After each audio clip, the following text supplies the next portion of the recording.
बिस्मिल्लाहिर्रहमानिर्रहीम। अस्सलामुअलैकुम। नारिफुल न्यूज़ की खास खबरों के साथ मैं हूं तहा। खबर शामिल करते हैं मंडी बहाउद्दीन से। हमारे नुमाइंदे अजहर इकबाल की तफसीलात के मुताबिक स्टेट लाइफ ने अपने नुमाइंदों से किया हुआ वादा पूरा कर दिया। मज़ीद जानते हैं इस रिपोर्ट में। तफसीलात के मुताबिक जिला मंडी बहाउद्दीन के गांव डोगजौड़ी से जहां स्टेट लाइफ गुजरात जोन ने अपने नुमाइंदे के साथ किया हुआ वादा पूरा कर दिया। Area manager Tanveer Hussain, sale manager Zulfiqar Ali Naeem Mohammad Arshad मरहूम का डेथ क्लेम चेक उनके बेटे अमर अरशाद ऑफ डोगजौड़ी के हवाले कर दिया।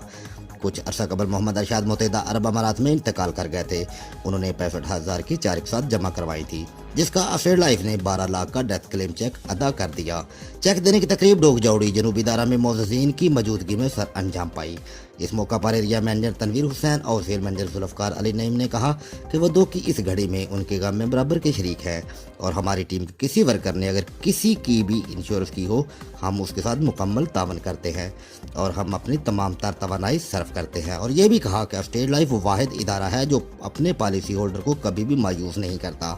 इस मौका पर इलाके की मोअज़्ज़िज़ीन कसीर तादाद में, जिनमें चौधरी असगर अली रां, चौधरी नजफ अब्बास रां, चौधरी सफदर अली रां, डॉक्टर ज़काउल्लाह, मास्टर रहमत अली साहब, असगर अली खोखर, अहमद अली वारस, कादर अली हंजरा समेत कई अफराद मौजूद थे और सब ने स्टेट लाइफ की पॉलिसी खरीदना खुश आइंद करार दिया। रिपोर्ट अजहर इकबाल, 94 न्यूज़, तहसील रिपोर्टर, मंडी बहाउद्दीन। अब तक के लिए सिर्फ इतना ही। मजीद खबरों और अपडेट के लिए 94 न्यूज़ के साथ रहिएगा। आप हमारी खबरें यूट्यूब और फेसबुक पर भी देख सकते हैं। अपना ख्याल रखिएगा। अल्लाह हाफ़िज़।